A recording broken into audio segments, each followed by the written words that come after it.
you're going to learn how to become a leader. Now, on the one hand, emerging as a leader is about what you do to distinguish yourself from others, but it's also about what not to do to take yourself out of the running. What I've done is take parts 1 through 3 and stitch them together here to make this free mini class about how you can become a leader. Let's do it.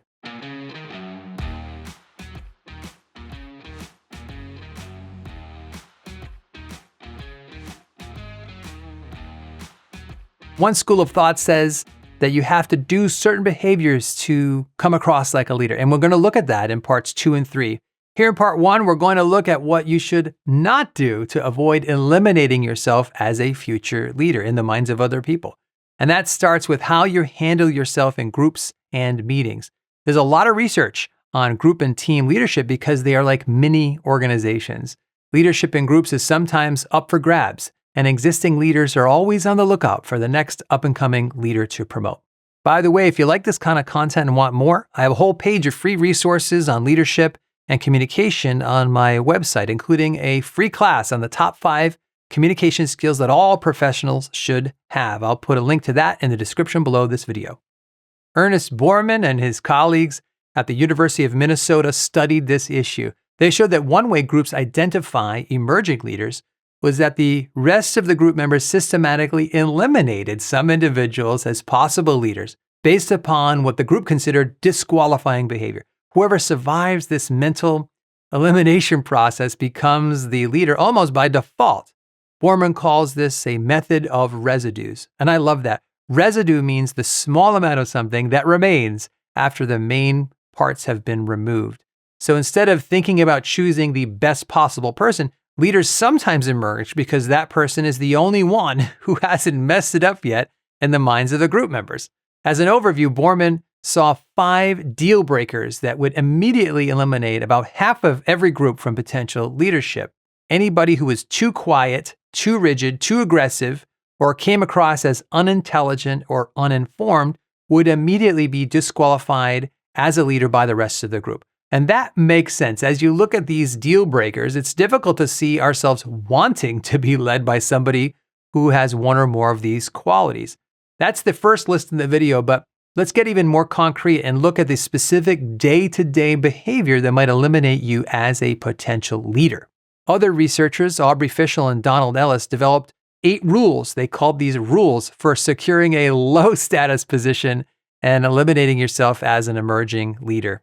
Rule number 1, miss meetings. Like many rules, this may seem obvious, but if you're missing meetings, nobody's going to see that as evidence of your leadership skills.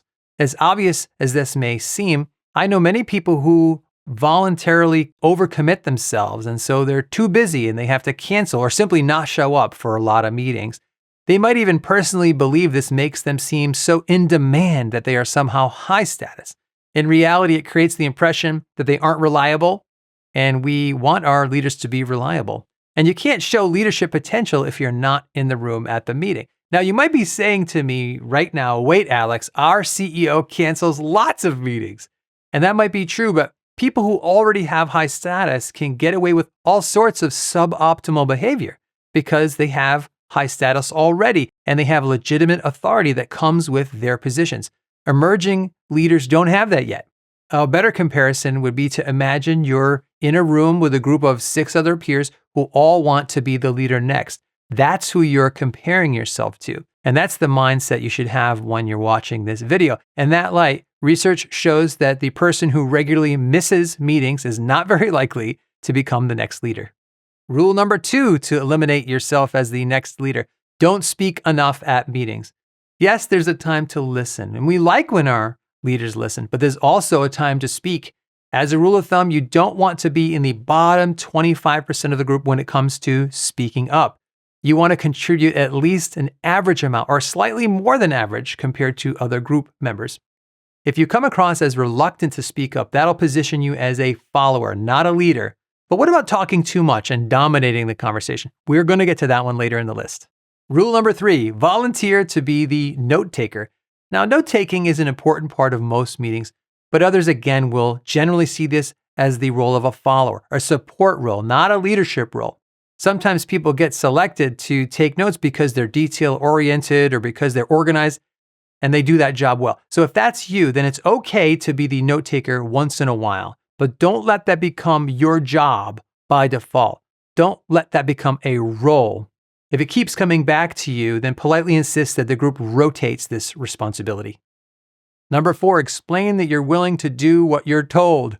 Now, there's nothing wrong with being a good follower, but stating outright that you're willing to do what you're told is a very passive position to take. It's not the stuff of leadership. I hadn't mentioned this to my teenage son yet, but he told me that he overheard one of his teachers talking on the phone, and his teacher said into the phone to the other person, "I'm not good at making decisions. I'm good at doing what I'm told." My son said he almost instantly lost respect for the teacher and viewed him in a different light. So if you say things like this or even act like this and signal that level of passivity, it says to others, I'm not a leader. Number 5, come on too strong, too early in the group's discussions and meetings. This is especially true when teams are forming and relationships are on the new side. If group members get too pushy or too dominating or too talkative at this stage, the rest of the group may say to themselves, I don't want to work under a person like that. This is a tricky one because most leaders take initiative and put their point of view out there, but it's a balance. This is the difference between being assertive versus aggressive. An assertive communicator says what they need to say, but they leave plenty of room for others to do the same. An aggressive communicator wants to dominate and even control the conversation. And very few people willingly put themselves under a pushy, aggressive, conversational dominator. So the same tip applies here as it did for rule number 3 about not speaking enough. You want to contribute about an average amount or slightly more than average compared to the others in the group. Number 6, assume the role of the joker. Now, we all love a good sense of humor. We all like the energy to be up in the group. But when a person jokes around too much, it becomes a distraction. It communicates that you're not a serious person. I was studying a group once as part of a research project I was doing, and I was listening to the audio of that meeting later that day, and it was clear that the only way one of those group members contributed was by joking. Now, granted, he was really funny, and he was scoring some laughs, but he was not ever likely to get promoted as a future leader because that's the only way he was contributing to the conversation. And I like humor, and I like to make people laugh at least sometimes. Just make sure that if you're doing this, contribute to the task more than you're contributing humor. Rule number 7, act like an expert on everything and use lots of jargon, big vocabulary words, and technical terms. Now, many people falsely believe that their raw intelligence is what counts as leadership. That's not usually the case. Many effective leaders are, of course, highly intelligent, but they have learned how to speak in plain language that will appeal to the entire group. I've often heard a compliment in professional settings when somebody refers to a colleague as a true subject matter expert. But there are two sides to this complimentary coin. The unspoken downside of this compliment is that while the person is a true expert, they don't show potential outside of that role. They don't show leadership qualities, in other words. Part of being a leader is to speak to everybody. And that's why the most effective leaders I know don't use jargon, lots of big words, or technical terms. They simplify those whenever possible. Rule number 8, express a contempt for leadership. Some people, again, falsely believe if they complain long enough about the existing leaders or power or authority, that somebody will eventually put them in charge instead. It's almost as if they're trying to say, our leaders are bad, I will do better. But almost nobody actually gets the impression about the complainers that they would be good leaders themselves. From what I've seen, it's more likely that people who complain about their leaders will lose their job or be put in a role with less influence over time.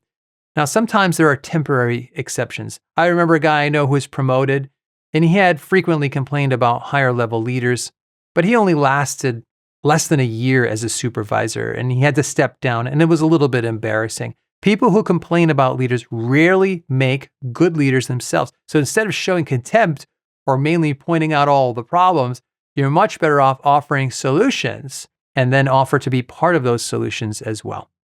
In summary, if you regularly do any of these 8 behaviors, it's likely that the people around you and certainly the leaders above you will not see you as an emerging leader. As you look at the list, use it to do an honest self-assessment about your own habits.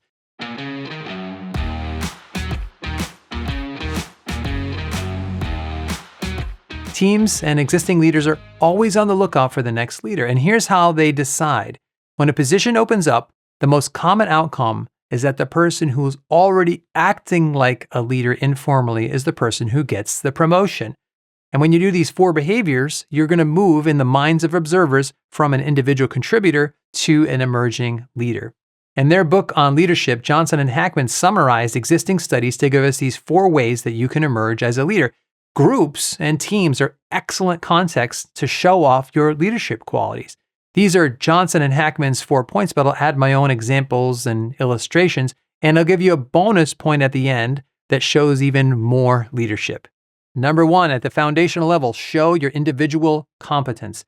Everybody wants leaders to be competent, good at their jobs, in other words. I'm sure you've seen exceptions, and people sometimes do get promoted with issues of competence. But if you're not good at your job, it's usually a deal breaker in terms of getting promoted to a leadership position. Competence earns the respect of the group, and group meetings are a great place to put your competence on display. This means being fully prepared to contribute and add value to the meeting beyond just listening well and following along. Show up ready to go. Honestly, if you're fully prepared, you're already ahead of about half the group. One obvious way to accomplish this is by doing any pre-work that's expected beforehand. I've seen many group members show up and figure they'll just catch up as they go and ride the coattails of the people who showed up fully prepared, but this doesn't usually position you as a leader. I was a participant at a meeting a couple of weeks ago, and it was really clear that one of the group members did their homework, as the expression goes. This person had helpful, informed opinions on everything we were there to talk about. They were up to the minute on everything and spoke concisely and clearly. It certainly set the tone for the others in the group because this person was leading by example by showing their individual competence. As a general pattern, most leaders I've worked with are almost always the most prepared person in the room during meetings. So by showing your individual competence in a group setting, you'll start to look like a potential leader. Number 2, participate early and often. Leaders are known for speaking at meetings. Now, they don't always speak the most. Some leaders have more of a facilitation style, but they all still speak a lot. And if you're new to a group or this is your first time at a meeting on a new team, then you should contribute from that very first meeting. Many new hires don't realize this, for example. Maybe in school, they didn't talk much in class and they let the students who sat in the front of the room do that work. But in professional settings, if you're at a meeting, you're expected to speak. Part of what they're paying you for is to contribute to team meetings. Don't wait for somebody to call on you. So here's my advice if you're new to a group or a team, or if you're just joining or leveling up to a new group. Say something in the very first meeting. Don't be argumentative or long-winded. Just say something. Even if you merely echo the opinion of another person, that's okay. If you say, for example, yes, what Gary said makes a lot of sense, that's a great start. And it's best if you can say it in the first half of the meeting. Don't wait until the end when time is running out. It won't feel as natural. It'll feel forced by that point. Just break the ice and say something easy and early. Because here's what's at stake. If you don't speak at the first meeting in a new group, people will notice, but they might not say anything to you yet. If you don't speak at the second meeting, they'll definitely notice and they'll probably see it as a problem. They may even encourage you to speak up. But if you don't say something valuable by the third meeting, they'll start to wonder why they hired you and if they made the right decision. Now, back to the leadership issue. This should show you how important it is that you participate early and often if you have any hope of becoming a leader yourself. Emerging leaders participate, and this behavior will almost automatically position you in the top 25% of every group in terms of influence and status. You have to speak up. Now, you don't want to be a motor mouth. We talked about that in part 1 of this series about the 8 behaviors to avoid. So when you speak, be clear and concise, stay on topic, say things that add value. Now, these last 2 behaviors you're going to talk about will put you in the top 10% of just about any group I've observed. Number 3 is really another layer to tip number 2 on participating early and often. Number 3 is to focus on the quality and quantity of your communication. And here's how to level up the quality of your communication. Help set goals in meetings, give directions and helpful instructions when needed, ask good questions, help facilitate the discussion, help keep the conversation on track, And if it starts to drift or get blurry, then summarize the key points of what's been said so far in the meeting. That's a real leadership skill. If a discussion is losing focus and you notice, you can say clearly, it sounds like we have 3 main concerns in the discussion we need to address so far: getting new clients, keeping our existing clients more engaged, and identifying programs that aren't working well.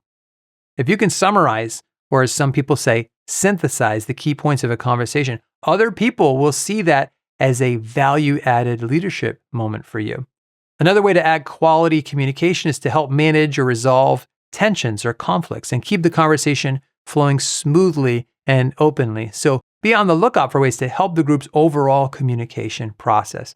Now, there's lots more to say about communication. So in the 3rd video of this series, the next one, we'll be looking at how CEOs and top leaders speak compared to frontline and mid-level leaders.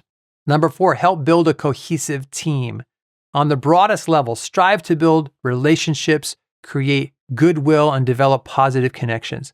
Now, you can't force other people to be cohesive and build positive relationships, but you can do your part. And if you do, you'll be leading by example. You'll be dramatically increasing the probability that other people will follow your lead and begin to build strong relationships as well. You just have to be willing to go first. This doesn't just help you develop more effective relationships and enhance your leadership presence, it helps the entire group work better together. Leadership is ultimately about leading others. There's an old expression, people want to work with people they want to work with. So help make your team a place where people want to work. When you make the health and effectiveness of the entire team a priority, you're essentially already behaving like a group leader. Other people will witness it and see it as leadership behavior as well.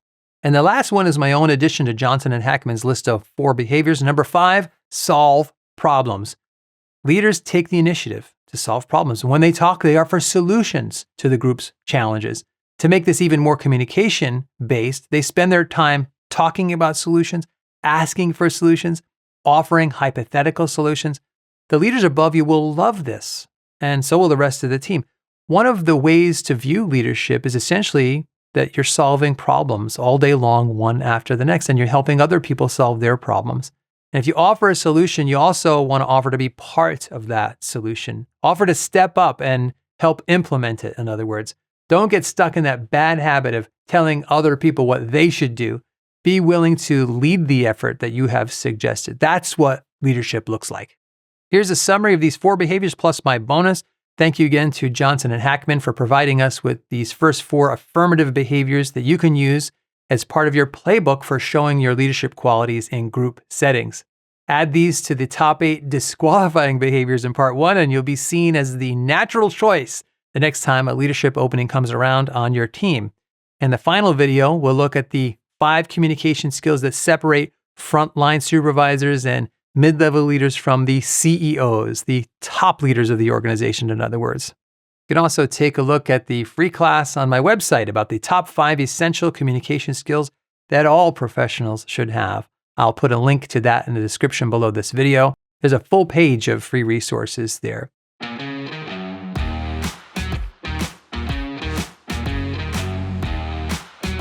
We've now worked our way up to 5 ways CEOs communicate differently than frontline or even mid-level leaders. The big overarching skill that separates top leaders from the rest is what leadership researcher Robert Katz describes as the ability to think and talk about the big picture. Compared to frontline supervisors or mid-level leaders, leaders at the highest levels must think and speak about the entire organization. I'm talking about CEOs, presidents, the rest of the C-suite. But even if you're the founder or owner of a small business with just a handful of employees, you must do these 5 skills. Now, as you'll see, these 5 big picture communication skills are more complex and demanding than most other communication skills. But rest assured, anybody can improve with time, guidance, and effort. So use this video as a self-assessment of what skills you're already good at and the ones you want to improve. The number 1 big picture way to communicate like a CEO is to know and communicate the deeper meaning of work. Many leaders and authors call this the why question. Even before they start an organization, founding leaders are driven by a clear purpose, a key reason for doing what they're doing. You'll see that spelled out in their vision and mission statements and big goals that they're chasing. All these help provide the context and the explanation to help everybody on the team understand the deeper meaning of the work. Now, it's true that some of those website vision statements and mission statements sound like marketing points, really, but I'm talking about the vision statements that really hit home. For example, what's the deeper meaning that drives the Khan Academy to keep cranking out educational videos? The founder, Sal Khan, he has a why, and that is to provide a free and world-class education to anyone, anywhere. It's his reason for being. Those employees are not simply recording and editing videos. The deeper meaning they all have in mind is that they want to educate the world, and that's powerful. It's the CEO's job to communicate that. For our self-assessment on a scale of 1 to 10, how good are you at seeing and articulating the big picture, deeper meaning of work? Top leaders must be the number one advocate to communicate the deeper meaning of work. The number 2 way that CEOs communicate is that they must inspire and motivate others to achieve great things together. Now, we all need individual inspiration and motivation. That's true, but the CEO or the president must get us to work as one big team together and show us that we're all part of something bigger than ourselves. That's why when JFK gave his moonshot speech, he was explicit about who would be accomplishing this. He said, "I believe that this nation should commit itself to achieving the goal before this decade is out of landing a man on the moon and returning him safely to the earth." He didn't say, for example, in my presidency or NASA or astronauts. He said this nation. He's saying we, together, we're going to do this. Now, we create organizations because individuals can't do these things alone. And when Neil Armstrong put his feet on the moon finally for the first time before the end of the decade, he was speaking from that same mindset. He didn't even say this is a victory for America. He said it was a giant leap for mankind. He was saying we did this, and in response, literally the entire planet celebrated. In more everyday, practical ways, I've heard numerous top leaders inspire and motivate others to achieve great things together by telling success stories or stories about humble beginnings and how far we've come together. I've been working with the president of a billion-dollar company, and he tells stories all the time about how we, the company, grew from less than 25 employees to over 1,000 employees, and that each of those employees is part of that success and legacy. He doesn't inspire and motivate us by talking about how he did it. He talks genuinely about how we all did it. Question for you, from 1 to 10, how good are you at inspiring and motivating people to work as a team to achieve great things together? Now, it's a bonus if you're in the mid-level management area or frontline supervisor area and you already talk like this, but top leaders must do it. Number 3 is that the CEO must know and talk about how the various parts of the organization work together. Individual contributors, in contrast, talk mostly about their own expertise. Department and division leaders talk about their shops, but the top leaders must talk about how the entire enterprise works together. Now, maybe that leader rose through the ranks and came up through IT or operations or finance, but once they're the top leader, the CEO, the president, they're now leading all of those areas, and they must talk in ways that help everybody see the organization and those different parts working, coordinating, and cooperating together. As organizations grow, they quickly separate into what we call silos. On a farm, you keep the corn in one silo and the wheat in another silo so they don't mix. And that's what happens in organizations. They silo themselves and stop sharing information, resources, talent. But top leaders know that organizations work best when they are running like interconnected, interdependent systems where the subparts talk to each other more openly and work together more freely. Question for you. How skilled are you from 1 to 10 at understanding and talking about how all of the various parts of the organization work together? The top leaders are really the only individuals positioned for this responsibility, and that's why they must be the ones to talk about how all the parts work together. Now, I've seen very few popular videos and mainstream articles written about the next 2 CEO skills, but they are often what help organizations succeed in the long run. Now, number 4 is that the CEO must engage in environmental scanning and sense-making for their organization. The first half of this is what we call environmental scanning. That's when the top leaders deliberately look at external variables that can influence the organization, like market trends, government policy changes, competitors' activities, innovations and technology changes, demographic changes, many other external variables. They must also track internal variables like workplace morale and satisfaction, employee turnover, and other measures of success. Top leaders must scan for changes and then help the organization adapt to those changes so they're not caught on their back foot, falling behind the industry. The second half of environmental scanning is making sense of those or interpreting these factors for employees.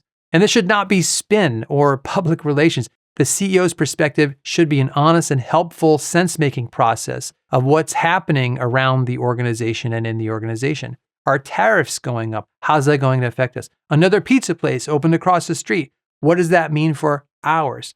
3 of our top people left. What do we do now? From 1 to 10, how would you rate yourself in your ability to scan the environment and interpret those changes and how they'll affect your team? Followers want to hear what the top leaders think about those changes, what they see coming, and what top leaders plan to do about it. Number 5, CEOs must communicate effectively with external stakeholders. Organizations are not isolated entities. They are connected to other organizations. CEOs are positioned, at least at first, to work best with suppliers, vendors, local, federal, and government agencies, potential partner organizations. When you see travel websites, for example, airlines, hotels, car rental agencies, all working together, that's not an accident. That's the result of top leaders doing their best to create collaborative relationships. Those relationships should be based on mutual benefits and a fair exchange of value between those external stakeholders. Small organizations do this too, but in more straightforward ways. I have a small business that's wrapped around this channel where I work with website people, video editors, social media managers, sponsors, an accounting firm. I do workshops for client organizations and coach top corporate leaders. It's part of my job to make sure we're all getting what we want out of these relationships. From 1 to 10, how skilled are you at collaborating with external stakeholders? Working with external stakeholders should elevate everybody's business and even help you weather the storms when businesses are in trouble or things are not going too well. That's why it's a necessary part of the CEO's job to manage these relationships as effectively as possible. Here are the top 5 communication skills and responsibilities of CEOs. Based upon your self-assessment scores, which of these would you consider to be the most natural for you, and which of them do you need the most work on to gain experience as a leader? They're all learnable. Now, since this is part 3 of the series, if you've watched all 3 parts, please say hello and tell me you've completed the entire series in a comment below, and I'll congratulate you and give you a heart to your comment. Again, feel free to visit the free page on my website. It's a great place to learn about communication and leadership. You can start by that class with the top 5 essential communication skills that all professionals should have. Until next time, thanks, God bless, and I will see you soon.